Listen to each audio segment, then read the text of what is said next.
Hello guys, welcome back to our YouTube channel crack and set.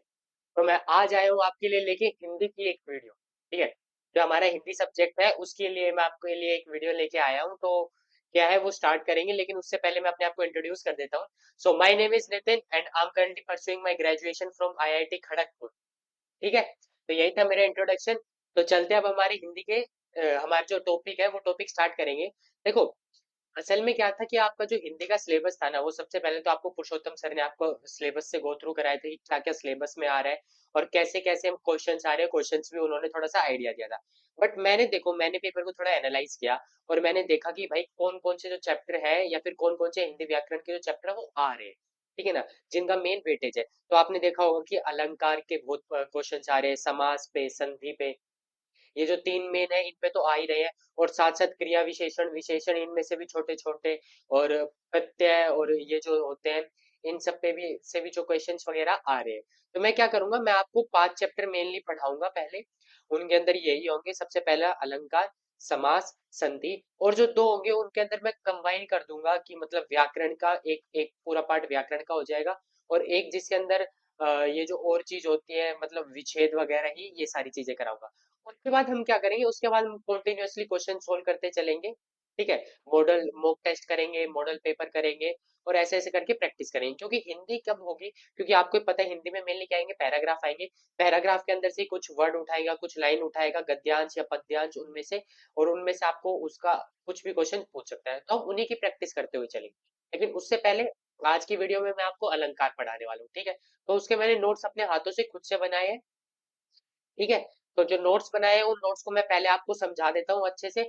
उसके बाद कुछ questions हैं, वो क्वेश्चन सोल्व करेंगे। ठीक है। तो चलिए स्टार्ट करते हैं। तो सबसे पहले आता है अलंकार। तो इसमें हम क्या पढ़ेंगे, सबसे पहले कि अलंकार की परिभाषा क्या होती है। ठीक है। उसके प्रकार और उदाहरण, हर एक प्रकार का उदाहरण। तो सबसे पहले देखो, परिभाषा में क्या दे रखा है, काव्य की शोभा बढ़ाने वाले तत्वों को अलंकार कहते हैं। ठीक है। अलंकार क्या होते हैं, काव्य जो होता है, काव्य की जो शोभा बढ़ाए ना, उन्हें बोलते हैं अलंकार। ठीक है। देखो, अलंकार का जैसे वैसे जो शाब्दिक अर्थ होता है ना अलंकार का, वो मैंने लिख रखा है। वो अलम प्लस कार से बनता है। किससे, अलम और कार से। ठीक है। अलम का मतलब होता है आभूषण, और कार का मतलब होता है करने वाला।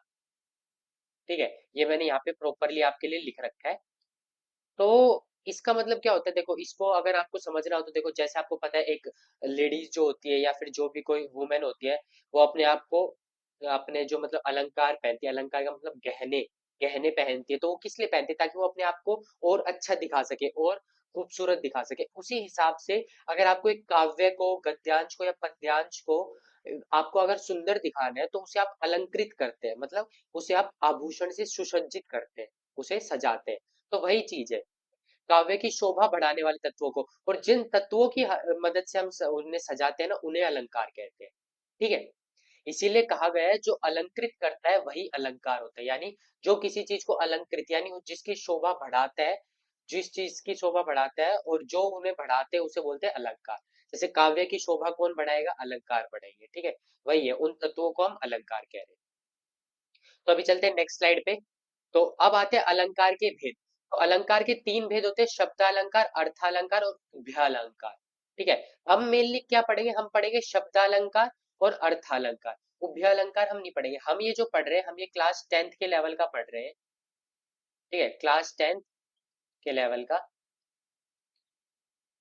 क्योंकि हमने उसका पेपर जब देखा था तो उसमें इसी लेवल की हिंदी आई हुई थी। ठीक है ना। तो हम नहीं चाहते कि आप सबने भी चाहे हिंदी छोड़े हुए काफी दिन हो गए होंगे, बट आप still Hindi as a language prefer कर रहे हो, तो ये उसके लिए प्रेफरेंस है। तो शब्द अलंकार के कुछ टाइप होते हैं या फिर कुछ पार्ट होते हैं, अनुप्रास, यमक, श्लेष, पुनरोक्ति, विवक्षा और विप्रोक्ति। ठीक है। हम इनमें से मेन ये तीन ही पढ़ेंगे, अनुप्रास, यमक और श्लेष। ठीक है। ऐसे ही अर्थालंकार, अर्थालंकार के भी ये भेद होते हैं, उपमा, रूपक, उत्प्रेक्षा, मानवीकरण, अतिशयोक्ति, संदेह और विरोधाभास। इसमें से हम भी ये मेन 5 पढ़ेंगे, 1, 2, 3, 4 और 5। ठीक है। उभयालंकार है, उभयालंकार के 2 पार्ट है, संश्लिष्टि और शंकर। ठीक है। तो ये हम नहीं पढ़ रहे, हम मेन क्या करेंगे, हमारा मेन फोकस रहेगा इन पे, क्योंकि मैंने जो भी आपके ये जो क्वेश्चन पेपर उठाया है इनमें मेन इन्हीं में से ही क्वेश्चन आ रहे हैं। अगर आपको ये सारे आते हैं जो मेन मेन है तो आप उनके क्वेश्चन कर सकते हैं। ठीक है, तो चलो चलते हैं, टाइम वेस्ट नहीं करेंगे, सीधा चलते हैं नेक्स्ट स्लाइड पर। सो सबसे पहले आता है शब्द अलंकार। शब्द अलंकार क्या होते हैं, जिस अलंकार में शब्द का प्रयोग करने से, शब्द के प्रयोग से चमत्कार होता हो, यानी मान लो कोई एक काव्य है, ठीक है, काव्य की सुंदरता बढ़ाने में जो हेल्प करे है ना वो शब्द है, ठीक है ना। अगर शब्द की मदद से काव्य सुंदर बन रहा है, अलंकृत हो रहा है, तो वहां शब्द अलंकार है, ठीक है। और अर्थ अलंकार जहाँ काव्य के अंदर जो मान लो शब्द यूज हुए या फिर कुछ भी यूज हुआ है, कोई लाइन यूज हुई है, उनके अर्थ के कारण, उनके मीनिंग के कारण अगर कोई उसकी सुंदरता बढ़ती है तो वहां पे होता है अर्थ अलंकार, ठीक है। शब्द अलंकार जिसमें शब्दों के प्रयोग से कोई चमत्कार हो या फिर वो सुसज्जित हो, या फिर अर्थ अलंकार क्या होता है जिसमें अर्थ के माध्यम से, यानी अर्थ के कारण, मीनिंग के कारण वो जो काव्य हो वो सुंदर बने, ठीक है। तो शब्द अलंकार जिसमें शब्द के कारण, अर्थ अलंकार जिसमें अर्थ के कारण, ठीक है, यही था। तो अब हम चलते हैं नेक्स्ट स्लाइड पे। नेक्स्ट स्लाइड में हम क्या कराएंगे, शब्द अलंकार के जो तीन मैंने मेन पार्ट बताए थे आपको, शब्द अलंकार के तीन क्या थे, अनुप्रास, ठीक है, पहला है अनुप्रास, दूसरा है यमक, और यमक के बाद है श्लेष, ठीक है। अब ये तीनों पढ़ेंगे कि ये तीनों होते क्या है और इनका यूज कैसे होता है, या फिर इनकी आइडेंटिफिकेशन क्या है, ठीक है ना। अगर हमें एक क्वेश्चन गिवन है कि बताओ कि भाई इसमें कौन सा अनुप्रास, कौन सा अलंकार है, तो अगर ये तीनों उनमें से हो तो उन्हें कैसे आइडेंटिफाई करते हैं, ठीक है। तो चलते हैं सबसे पहले हमारी नेक्स्ट स्लाइड पे। तो शब्द अलंकार का जो सबसे पहला हम पढ़ रहे हैं अनुप्रास, अनुप्रास अलंकार। अब देखो अनुप्रास जो है, ये जो शब्द है ये दो शब्दों से बना हुआ है, किससे, अनु और प्रास से, ठीक है। तो अनु का मतलब होता है बार बार, और प्रास का मतलब होता है वर्ड, ठीक है। अनु का मतलब होता है बार बार और प्रास का मतलब होता है वर्ड। तो जब किसी, मतलब इसी से ही हमें समझ में आ गया, यानी बार बार वर्ण, यानी बार बार एक वर्ण रिपीट होगा। तो क्या कह रहा है, जब किसी वर्ण की बार बार आवृत्ति हो तो वहां अनुप्रास अलंकार होता है, यानी एक ही वर्ण बार बार रिपीट हो रहा हो, एक ही वर्ण बार बार रिपीट हो रहा हो, तो वह अनुप्रास अलंकार होता है। तो जैसे इसका उदाहरण क्या है, चामर सी, चंदन सी, चंद सी, चांदनी चमेली चारू चंद सुघर है, ठीक है। अब देखो इसमें चा देखो कितनी बार रिपीट हो रहा है, एक, दो, तीन, चार, पांच, छ, सात, सात बार जो है, सात बार च जो शब्द है, च जो वर्ड है वो रिपीट हो रहा है। तो इसलिए यहाँ पे कौन सा अलंकार है, अनुप्रास अलंकार।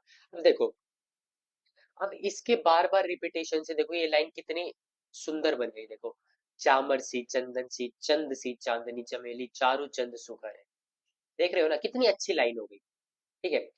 तो यही है कि अलंकार जो है इसमें अनुप्रास अलंकार, ये इस लाइन को कितनी प्यारी बना रहे हैं।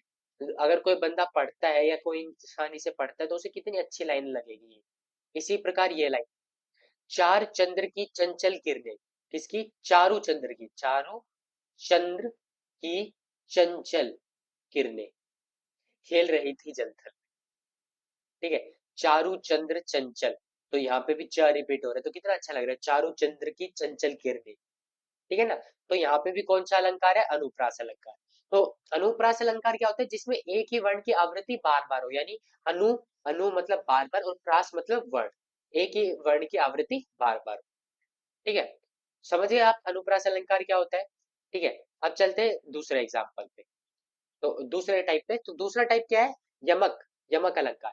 यमक अलंकार क्या होता है, देखो यमक जो शब्द होता है ना, यमक, इस यमक का मतलब होता है दो, अर्थ क्या होता है इसका, दो।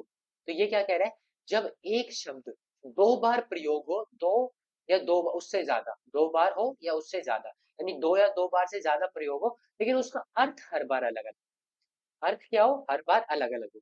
जैसे कि मतलब देखो, माला फेरत जुग भया, फिरा न मन का फेर, ये पता है कबीर सिंह का दोहा है, कबीर दास का, कबीर सिंह कह रहा हूँ, मूवी मेरे भी, क्या बोल रहा हूँ मैं, कबीर दास का दोहा है ये, ठीक है। तो क्या है, माला फेरत, फेरत जुग भया, फिरा न मन का फेर, ये देखो फेरत फेर ये दो बार हो रहा है ना, तो ये मतलब बोल क्या रहा है, माला फेरती, यानी आपने देखा होगा आपकी दादी परदादी जो भी थी वो ऐसे ऐसे करके माला फेरती रहती थी, भगवान को मतलब भगवान को याद करती रहती थी, तो उसके अंदर ऐसे ऐसे माला फेरी जाती है। तो वो क्या कह रहे हैं, ये माला फेरते फेरते तो मतलब जुग बीत गया। जुग युग एक हमारे मतलब पुराने जो एंशियंट पर्सन होते थे, जो पुराने लोग होते थे, वो एक काल को इस पर्टिकुलर के अंदर मतलब मेजर करते थे, उसे युग बोलते थे। ठीक है, युग, माला फेरत जुग भया, मतलब एक जो युग था वो पूरा बीत गया, लेकिन फिरा न मन का फेर, यानी मन का फेर, यानी मन तो फिरा ही नहीं आपका। ठीक है, अभी भी आप मोह माया के जाल में फंसे रह गए, आपने अपना मन तो भगवान की तरफ फेरा ही नहीं, बस आप माला फेरते रह गए। ठीक है, माला फेरत, यानी यहाँ पे इस फेर का मतलब अलग है और इस फेर का मतलब अलग है। ठीक है, ये दो बार ये जो शब्द हो रहा है ये यूज हो रहा है, परंतु इसके जो दोनों शब्द के जो अर्थ है ना वो अलग अलग है। ठीक है, इसी प्रकार ये जो दूसरा वाला है ये क्या बोल रहा है, तीन बेर खाती थी वे तीन बेर खाती थी, खाती है, मतलब तीन बेर खाती थी वे तीन बेर खाती है, मतलब तीन बेर, एक बार तो बेर का मतलब है यहाँ पे बेर, जो हम खाने वाले बेर होते हैं, और एक बार बेर का मतलब है यहाँ पे बार, मतलब कितनी बार। ठीक है, तो ये क्या कहना चाह रही है, तीन बेर खाती थी, यानी कि जो भी है वो तीन बेर खाती है, लेकिन दिन में कितनी बार खाती है, तीन बार खाती है, तीन बेर खाती है और तीन बार खाती है। ठीक है, तो यहाँ पे भी कौन सा अलंकार हो गया, यमक अलंकार। ठीक है, जब एक शब्द जो हो वो दो या दो बार से अधिक बार उसका प्रयोग हो, लेकिन दोनों बार या फिर उससे भी ज्यादा बार उसके अर्थ हर बार अलग अलग, ठीक है ना, तो वहां कौन सा अलंकार होता है, यमक अलंकार। समझिए, अनुप्रास क्या था, जिसमें एक ही शब्द की आवृत्ति बार बार हो। यमक क्या है, जिसमें एक जो शब्द हो वो दो या दो बार से अधिक यूज हो, ठीक है, उसका यूज हो, प्रयोग हो, लेकिन दोनों बार या फिर दो से अधिक बार उसका जो अर्थ हो वो हर बार अलग। ठीक है, अब चलते हैं हमारे तीसरे अलंकार पर। तीसरा जो अलंकार है हमारा, ये क्या हो गया, जो तीसरा अलंकार है वो है हमारा,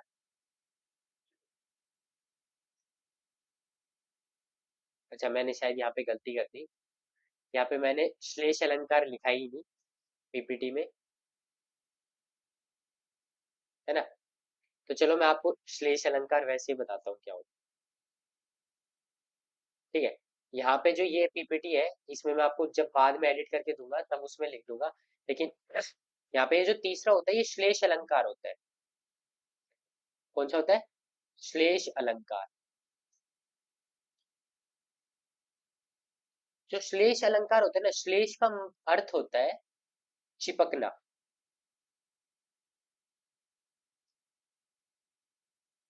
ठीक है, तो इसमें क्या होता है, इसमें जो एक शब्द होता है ना, मतलब जब एक शब्द के दो अर्थ हो जाए, मतलब एक शब्द ही प्रयोग हो, एक शब्द के दो या दो से अधिक अर्थ निकल जाए,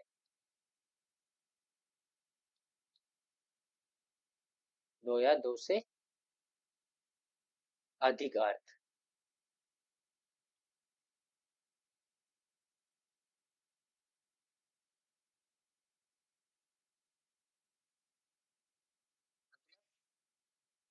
मान लो कोई आपको एक एग्जांपल गिवन है, उसके अंदर एक वर्ड आया लेकिन उस वर्ड के दो मीनिंग निकल गए, और दोनों मीनिंग के कारण जो वो लाइन है उसके दो अंडरस्टैंड, मतलब जो पर्सन है जो भी बंदा है वो उसको दो तरीकों से समझ सकता है।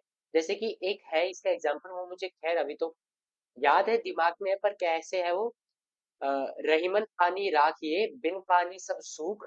ठीक है, बस यही लाइन है, देखो, रहीमन पानी राखिए बिन पानी सब सूख। समझ रहे हो क्या है, मैं लिखता हूँ चलो थोड़ा सा, मुझे प्रॉपर याद नहीं है वो एग्जाम्पल। रहीमन पानी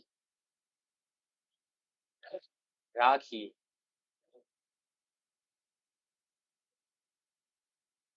बिन पानी, बिन पानी सब सूख। देखो, इसमें जो पानी शब्द है ना, इस पानी के दो मीनिंग है। ठीक है, अगर आप समझते हो तो, एक तो क्या है, पानी का जो सिंपल होता है जल, ठीक है, जो होता है, इसमें एक पानी का अर्थ है आत्मसम्मान। क्या है, आत्मसम्मान। ठीक है, अब इसके दोनों के कारण देखो, इसका मतलब समझते हैं इस लाइन का। एक बार तो जल के बेसिस पे, तो एक बार क्या कह रहा है, रहीमन पानी राखिए बिन पानी सब सूख, कि रहीमन पानी रखिए, जल को रखिए, बिना पानी के कुछ भी नहीं है, सब सूख जाएगा। और दूसरा क्या है, आत्मसम्मान, वो क्या कह रहा है, रहीमन आत्मसम्मान रखिए, बिना आत्मसम्मान के कुछ नहीं है। ठीक है ना। तो ये क्या हो गया कि मतलब ये जो शब्द है पानी, इसके दो अर्थ निकल रहे हैं इस लाइन के बेसिस पे, मतलब इस ये जो पंक्ति है इसके अनुसार इसके दो अर्थ निकल रहे हैं।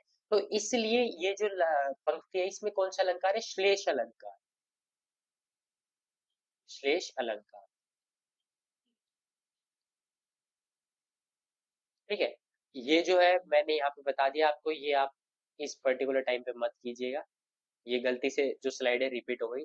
आई होप कि आपको तीनों जो हमारे शब्द अलंकार थे वो समझ में आए हो। मैं एक बार वापस समझा देता हूँ।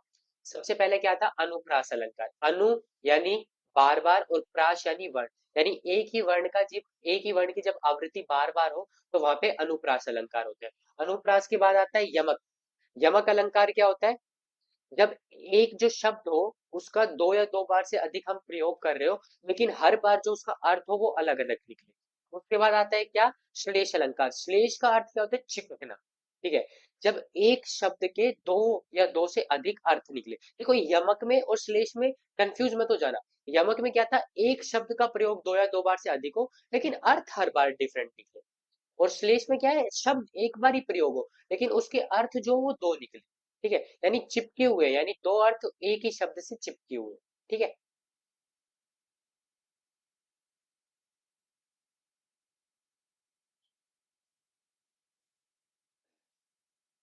तो चलते हैं अब नेक्स्ट स्लाइड पे। इसी के साथ जो हमारे शब्द अलंकार थे वो खत्म हो गए हैं।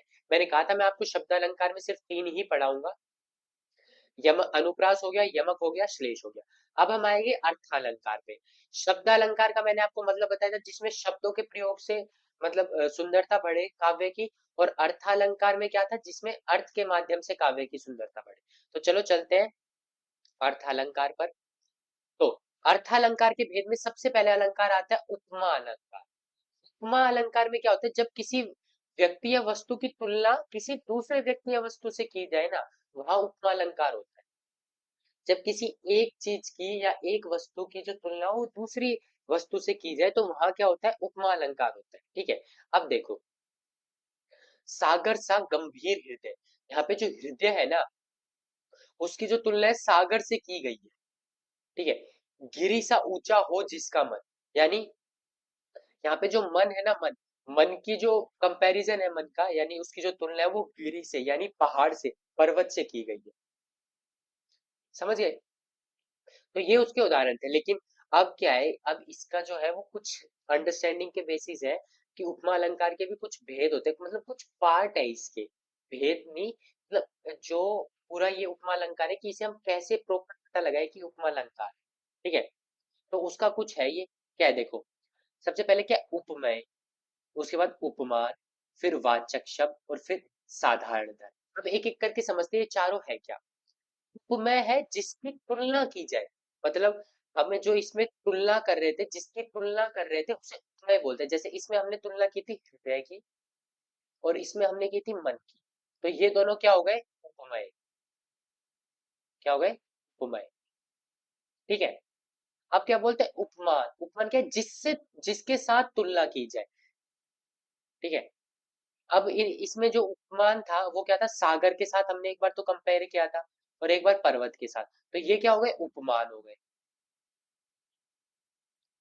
ठीक है, उपमेय क्या है, जिसकी तुलना की जाए, उपमान क्या है, जिससे तुलना की जाए। ठीक है, उसके बाद आता है वाचक शब्द। वाचक शब्द क्या होते हैं, वाचक शब्द होते हैं जिस शब्द द्वारा तुलना की जाए, जैसे सा, और इसके कुछ और भी होते हैं जो वाचक शब्द होते हैं, सा सी जैसा सम सरिश जो।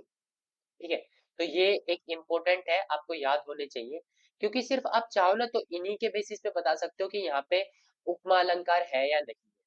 ठीक है, उसके बाद आता है साधारण धर्म। साधारण धर्म की यानी जिस गुण की तुलना की जाए, जैसे गंभीर, ठीक है, ऊंचा, ये जो है ये दोनों गुण है। गंभीर हुआ और ऊंचा हुआ गुण है। किसी भी चीज के, गंभीर और ऊंचा।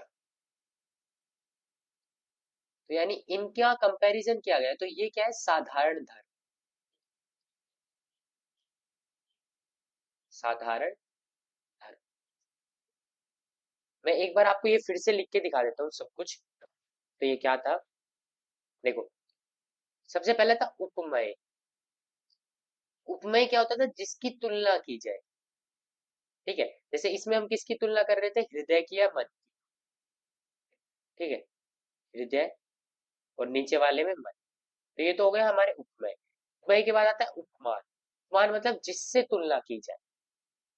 तो हम पहले में किससे तुलना कर रहे थे, सागर से।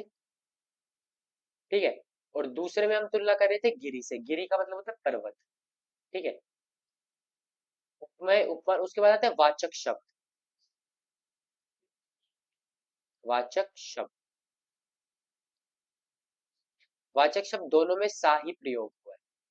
ठीक है, समझ गए कि उपमा अलंकार क्या होता है, जब एक जो चीज होती है उसका कंपैरिजन या फिर उसकी तुलना की जाए किसी दूसरी चीज की के कारण, मतलब दो चीज के अंदर कंपैरिजन किया जाए। ठीक है, तो वहां पे कौन सा अलंकार होता है, वहां पे उपमा अलंकार होता है। अब मान लो आपको क्वेश्चन दिए हुए हैं कुछ भी, जैसे एक एक एग्जांपल है। एक एग्जांपल क्या है, पीपर पात सरिस मन डोल। यानी पीपर, पीपर पात, मैं लिख देता हूँ, पीपर पात, ये सरिस है, ये वाला सरिस मन डोला। मन डोला, मतलब इस लाइन का मतलब क्या है, इस लाइन का मतलब है पीपल, यानी पीपल, पीपल का जो पेड़ होता है ना, पीपल पात, पीपल के जो पेड़ होते हैं उसके पत्ते की तरह सरिस मन। सरिस का मतलब होता है की तरह, मन डोला, मेरा मन डोल रहा है। ठीक है, अब आपने देखा होगा कभी भी कोई भी थोड़ी सी भी तेज हवा आती है, तो पीपल के पत्ते में से जैसे ही वो हवा जाती है तो पीपल के पत्ते कितने अच्छे से, मतलब कितनी प्यारी आवाज करते हैं। उसी से कवि ने मतलब कंपेयर किया है, क्या किया है, कि पीपल के पत्तों के समान मेरा मन डोल रहा है। ठीक है, अब आप देखो, अब आपको ये समझ में नहीं आ रहा कि इसमें कौन सा अलंकार है, बस आपने एक ये शब्द देख लिया सरिस, जो इसका वाचक शब्द है। ठीक है, आप इसी के बेसिस पे बता सकते हो कि हाँ भाई यहाँ पे उपमा अलंकार है।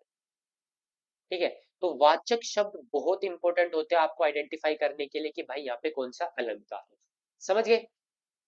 तो ये था हमारा सबसे पहला ये था एक एग्जाम्पल कि क्या है उपमा अलंकार, पीपर पात सरिस मन डोला, यानी पीपल के पत्तों की तरह मेरा मन डोल रहा है। ठीक है, ये कवि कहना चाह रहे हैं। तो आई होप कि आपको समझ में आया होगा कि उपमा अलंकार क्या होता है। अब एक और एग्जाम्पल करते हैं इसका। एक और एग्जाम्पल क्या है, उसका मुख चंद्रमा के समान सुंदर है। तो उसका मुख चंद्रमा के समान सुंदर है, इसमें भी कंपैरिजन हो रहा है। किसका कंपैरिजन हो रहा है, मुख का। तो मुख क्या हो गया, उपमेय। किससे कंपैरिजन हो रहा है, चंद्रमा से। चंद्रमा क्या हो गया, उपमान। के समान, यानी इस शब्द से कंपैरिजन हो रहा है, यानी वाचक शब्द। और किस चीज का, मतलब किस गुण का हो रहा है, तो वो हो गया साधारणतः। यानी सुंदर क्या है, एक गुण है, तो वो क्या है हमारा साधारण। समझ गए, इतना सा ही था। इसे देखो फिर एक बार करते हैं। उपमा, उपमा अलंकार क्या होता है, जिसमें दो, एक व्यक्ति या वस्तु का कंपैरिजन किया जाए किसी दूसरे व्यक्ति या वस्तु से। ठीक है, तो वहां पे कौन सा अलंकार होता है, उपमा अलंकार होता है। इसके वाचक शब्द हमें याद होने चाहिए, क्या होता है, सा सम सरिस। ठीक है, के समान, और भी होते हैं जैसा और जो। ठीक है, ये इसके वाचक शब्द होते हैं। मेनली आपको जो क्वेश्चन आएंगे उन क्वेश्चन में आपको यही आएंगे, सा सी सम और सरिस। ठीक है, उसी के बेसिस पे आप बता दोगे कि हाँ यहाँ पे उपमा अलंकार है। आई होप कि आपको उपमा अलंकार समझ में आ गया होगा। अब चलते हैं हमारे नेक्स्ट अलंकार पे। तो नेक्स्ट अलंकार है रूपक अलंकार। रूपक अलंकार क्या होता है, देखो, इसमें जहां उपमेय और उपमान को एक ही रूप में कह दिया जाए, मतलब इसके अंदर वो नहीं आता, वाचक शब्द नहीं आते, इसमें वाचक शब्द का लोप होता है। मतलब कंपैरिजन इसमें भी होता है, लेकिन इसमें उपमेय और उपमान को एक समान ही दिखा दिया। ठीक है, इसमें वाचक शब्द नहीं आया। ठीक है, जैसे उसमें तो था पीपर पात सरिस मंडोला, उसमें था सरिस। ठीक है, के समान, उसमें बोल दिया पीपल पत्ते। मतलब ऐसे नहीं, मतलब इसका एग्जांपल ऐसे नहीं दे पाऊंगा मैं, वो तो अलग ही हो गया। ठीक है, इसमें देखो इसका एग्जांपल क्या है? इसमें सबसे मेन बात, इसमें जो होता है वाचक शब्द का लोप होता है, वाचक शब्द नहीं होते, ठीक है। सबसे मेन कंपैरिजन इसमें भी होता है, लेकिन इसमें क्या होता है कि वाचक शब्द नहीं होते। जैसे कि एग्जांपल देखो, पायो जी मैंने राम रतन धन पायो। अब देखो राम रतन धन, ठीक है, राम रतन रूपी धन पाया है उसने, ठीक है, राम रतन रूपी धन। असल में राम रतन कोई धन नहीं होता, लेकिन राम रतन जैसा धन उसे मिला है, ठीक है ना। तो ये जो है ना राम रतन धन, यहाँ पे ये क्या है हमारा, ये हमारा उपमेय और ये है हमारा उपमान। राम रतन उपमेय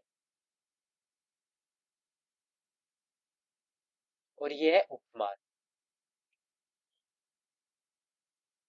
मतलब इसमें कवि ने क्या किया, इसमें कवि ने अपनी भक्ति को ना, अपनी भक्ति यानी अपने राम को अपना धन बताया, धन, ठीक है ना।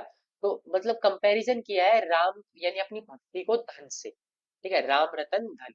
तो इसलिए, और इसमें कोई भी जो है वो यूज नहीं हो रहा, कोई भी वाचक शब्द, ठीक है। इसी प्रकार ये जो एग्जांपल है, गोपी पद पंकज पावन की रज जामे सिर भीजे। मतलब पद पंकज यानी पद को ही पंकज बता दिया, यानी पैरों को ही कमल बता दिया। पंकज का मतलब होता है कमल,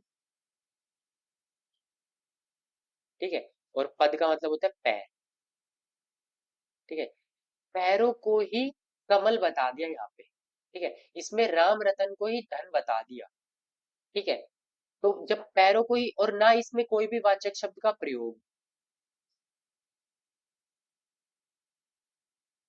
तो वो यहाँ पे कौन सा अलंकार है, रूपक अलंकार। समझ गए।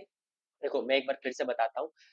उपमा अलंकार जो होता है, उपमा अलंकार में क्या होता है कि दो चीजों का कंपैरिजन किया जाता है, उपमेय और उपमान का, ठीक है। ये तो हो गया रूपक अलंकार, सॉरी उपमा अलंकार। रूपक अलंकार में क्या होता है, उपमेय और उपमान को एक समान ही दिखा दिया जाता है, कि मतलब उपमेय को ही उपमान दिखा दिया कि राम रतन धन, यानी राम रतन रूपी धन मिला है मुझे, ठीक है, राम रतन के समान ही राम रतन रूपी धन, ठीक है। ऐसे ही पद पंकज, मतलब पद पंकज से कंपेयर नहीं किया, पद को ही पंकज बता दिया, यानी पैरों को ही पंकज बता दिया, समझ गए। उपमेय को ही उपमान बता दिया, ठीक है। तो ये होता है रूपक। रूपक के बाद एक और आता है मेन। देखो इसमें भी कौन कौन से है मेन, जो तीसरा आता है पहले उसे समझाता हूँ। प्रेक्षा अलंकार। देखो इसमें क्या है, जहां पर प्रस्तुत में अप्रस्तुत की संभावना दिखा दी जाए, जब उपमेय में ही उपमान होने की संभावना दिखाए। इसमें भी वही है, उपमेय में ही उपमान दिखा दिया जाता है, लेकिन इसका क्या है, इसे पकड़ने का क्या है, इसमें वाचक शब्द होते हैं, जनु मनु मानो मनो मनहु आदि। देखो तीन हमने पढ़े हैं अभी तक, उपमा, रूपक, रूपक नहीं है, रूपक ही है, उपमा रूपक एंड उत्प्रेक्षा, ठीक है। उपमा में क्या है, कंपैरिजन किया जाता है दो चीजों का, ठीक है। इसमें वाचक शब्द होते हैं, वाचक शब्द क्या होते हैं, सा सी सम सरिस, ठीक है। उसके बाद आता है रूपक। रूपक के अंदर भी किया जाता है कि मतलब उपमेय और उपमान को एक समान ही दिखा दिया जाता है, ठीक है, बिल्कुल ही एक समान। और मतलब क्या करते हैं, इसके अंदर वाचक शब्द नहीं होते, ठीक है। अब आता है उत्प्रेक्षा। उत्प्रेक्षा में क्या है, जब उपमेय में ही उपमान दिखा दीजिए, इसमें भी उपमेय में ही उपमान दिखा दिया जाता है, लेकिन इसके अंदर क्या होता है, इसके अंदर वाचक शब्द का प्रयोग होता है उत्प्रेक्षा में, ठीक है ना, उत्प्रेक्षा में होता है। और इसके वाचक शब्द क्या है, जनु मनु मानो मनो मनहु आदि, समझ गए। इसका एग्जाम्पल देखो, मानो हवा के वेग से सोता हुआ सागर जगा, यानी हवा के वेग से, यानी हवा के, मतलब हवा वेग मतलब कैसे बताऊं आपको, बहाव समझ लो, हवा के बहाव से या तेज हवा के झोंके से सोता हुआ सागर जगा, मानो, आ गया ना मानो, समझ गए। तो हमें इन तीनों के अंदर डिफरेंशिएट करना आना चाहिए कि भाई ये तीनों में क्या चीजें अलग अलग, ठीक है ना। किस किस में, उपमा में, रूपक में और उत्प्रेक्षा में। एक बार हम अच्छे से कर लेते हैं। उपमा, रूपक और उत्प्रेक्षा, ठीक है। उपमा में क्या होता है, इसमें भी वाचक शब्द होते हैं, इसमें भी होते हैं। इसमें वाचक शब्द अच्छे से लिखते हैं, वाचक शब्द, वाचक शब्द, सबसे मेन डिफरेंशिएशन इसी के बेसिस पे कर सकते हैं। इसमें होते ही नहीं, इसमें होते हैं सा, सी, सम, सरिस। ठीक है, मेन इसमें सारे सा से ही होते हैं। एक आता है इसके अंदर जो कि जैसा। ठीक है, इसमें क्या है, जनो, जनु, मनु, मानो, मनो, इसी टाइप के। ठीक है, तो इनके बेसिस पे आप मतलब डिफरेंशिएट कर सकते हो कि मतलब एक पंक्ति में कौन सा अलंकार है। ठीक है, इन तीनों में से। तो ये तीनों आपको आने चाहिए, क्योंकि इन तीनों में ही आप कंफ्यूज होंगे, इन पे थोड़ा ध्यान देंगे। ठीक है, तो चलते अब हमारे चौथे अलंकार पे। अर्थालंकार का चौथा अलंकार है, वो है अतिशोक्ति। अतिशोक्ति, आपको देखो इसके शब्द से ही समझ में आ रहा हो, अति यानी ज्यादा। ठीक है, तो क्या बोल रही है, जब किसी व्यक्ति या वस्तु का वर्णन लोक समाज की सीमा या मर्यादा, मतलब किसी व्यक्ति या वस्तु का वर्णन करने में हम किसी लोक समाज की मर्यादा को भंग कर देना, तो वहां पे अतिशोक्ति अलंकार होता है। कैसे, एग्जाम्पल देखो, हनुमान की पूंछ में लगन न पाई आग, लंका, सगरी लंका जल गई, गए निशाचर भाग। ठीक है, हनुमान की पूंछ में लगन न पाई आगी, सगरी लंका जल गई, गए निशाचर भाग। ठीक है, तो श्री हनुमान की जो पूंछ में थी उसमें तो आग भी नहीं लग पाई, लेकिन उन्होंने अपनी पूंछ से पूरी लंका को जला दिया। अब देखो ऐसा हो सकता है, अगर देखा जाए तो इसमें इतनी अतिशोक्ति है कि हनुमान जी की तो पूंछ में भी आग नहीं लग पाई, और उन्होंने पूरी लंका इतने में जल गई और उसमें से सारे निशाचर भाग गए। समझ गए, हनुमान की पूंछ में लगन न, कितना कितना बढ़ा चढ़ा के यहाँ पे बात की गई। तो वही पे यहाँ पे क्या हो गया, अतिशोक्ति अलंकार। यानी बढ़ा चढ़ा के बात की जाए ना, तो वहां पे क्या होता है, अतिशोक्ति अलंकार। समझ गए, अतिशोक्ति आसान है। आपको जो कंफ्यूजन होगा वो मेन तीन में ही होगा, उसमें उपमा, रूपक और उत्प्रेक्षा अलंकार। ठीक है ना, इन तीनों पे ध्यान देना है आप। उसके बाद लास्ट है हमारा मानवीकरण। मानवीकरण क्या होता है, जब प्रकृति की चीजों पे ना मानवीय भावना या क्रियाएं दिखाए। ठीक है, तब वहां पे कौन सा होता है, मानवीकरण अलंकार। जैसे इसका एग्जाम्पल है, मेघ आए बड़े बन ठन के। अरे बादल, कभी बादल क्या है, प्राकृतिक चीजें, क्या वो कभी बन ठन के आएंगे। यहाँ पे हमने बन ठन को क्या दिखा दिया, एक ये बन ठन के कौन आते हैं, बन ठन के और सवर के, कोई इंसान आता है ना, कोई मानव आता है बन ठन के और सवर के। तो मतलब आपने मेघ के ऊपर यानी प्राकृतिक चीज के ऊपर आपने मानवीय भावनाएं या फिर क्रियाएं दिखा दी। ठीक है, ये क्या है, प्राकृतिक चीज है ये। ठीक है, प्रकृति है ये, और इसमें आपने मानवीय भावनाएं दिखा दी, तो वहां पे क्या हो गया,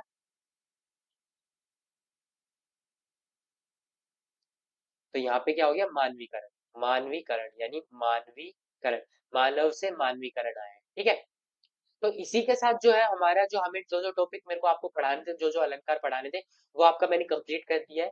ठीक है, इसके बाद क्या है, इसके बाद आपको, अब मैं क्या कराऊंगा, मैंने सब करा दिया, अब आपकी प्रैक्टिस कराते हैं। ठीक है, मैंने कुछ क्वेश्चंस लेके आया हूँ मैं, उन क्वेश्चन की प्रैक्टिस करते हैं ताकि आपको और अच्छे से समझ में आए। ठीक है, तो चलते हैं।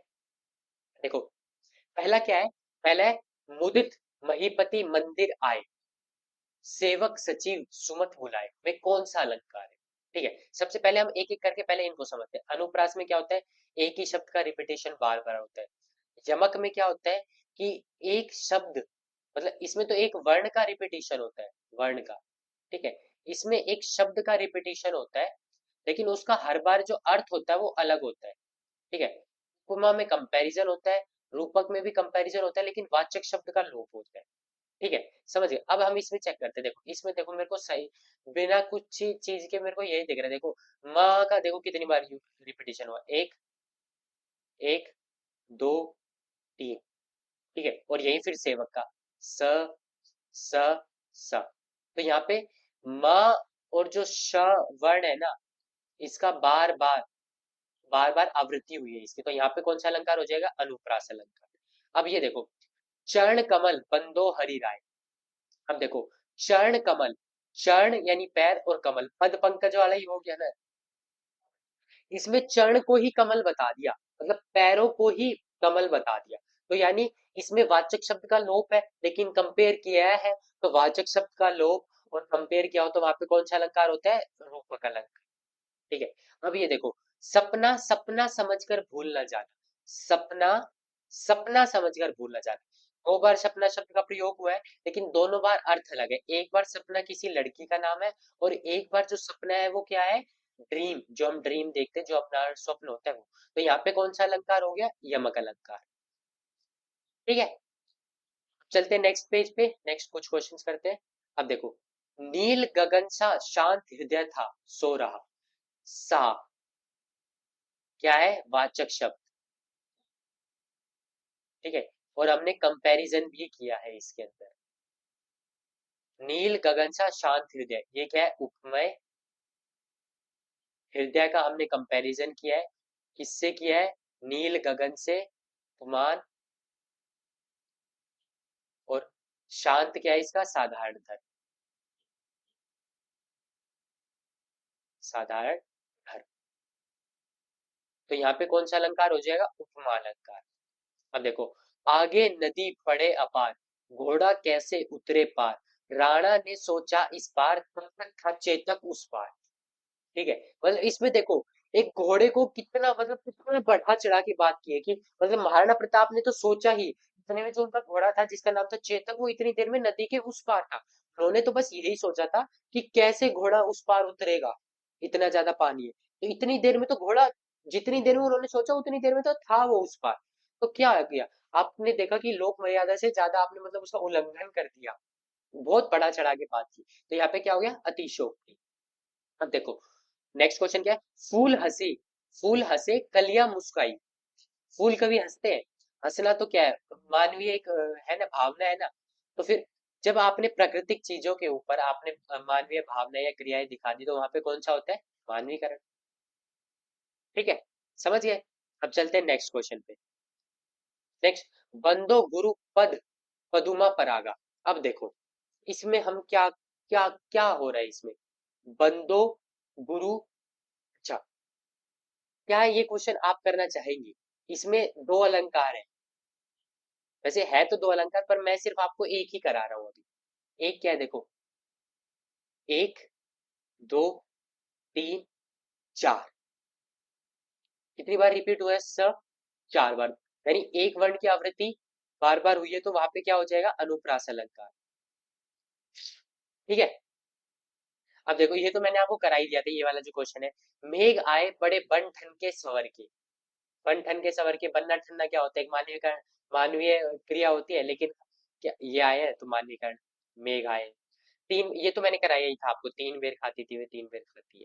ठीक है, एक लास्ट क्वेश्चन, आए फूल सी कोमल बच्ची हुई रात के ढेर, ये है क्लास 10 के अंदर एक चैप्टर है, मुझे याद नहीं है। अच्छा, आपको पता है, हमें 10th क्लास के अंदर दिनेश सर पढ़ाते थे, क्या सर थे वो, मतलब इतना इतना अच्छे से समझाते थे कि मेरे को अब तक याद है कि ये क्लास 10th की लाइन, हाय फूल सी कोमल बच्ची हुई राख की ढेरी।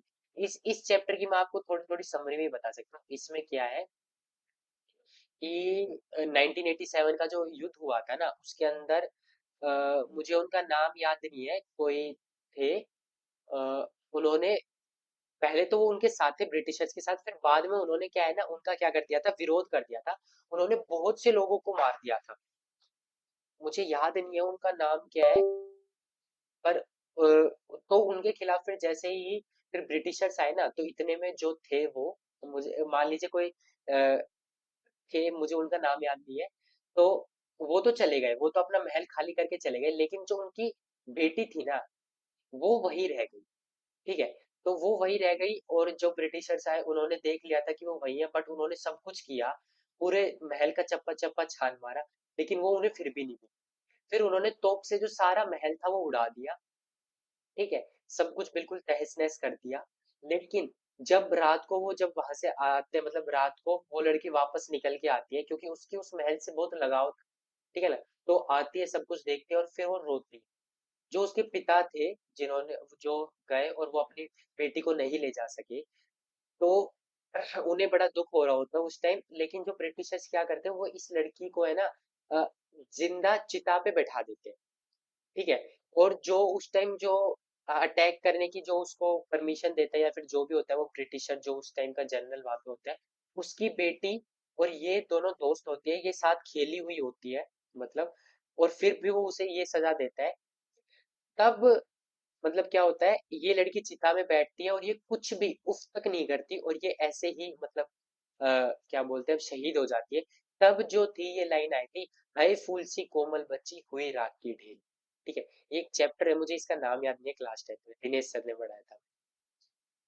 ठीक है, तो हाय फूल सी कोमल बच्ची हुई राख की ढेर, यानी फूल सी वाचक शब्द आ रहा है, सा सी मैंने बताया था, फूल सी यानी कंपैरिजन किया हुआ है एक बच्ची का, उपमेय, उपमान, वाचक शब्द और ये साधारणतर। ठीक है, तो यहाँ पे कौन सा अलंकार हो जाएगा, उपमा अलंकार।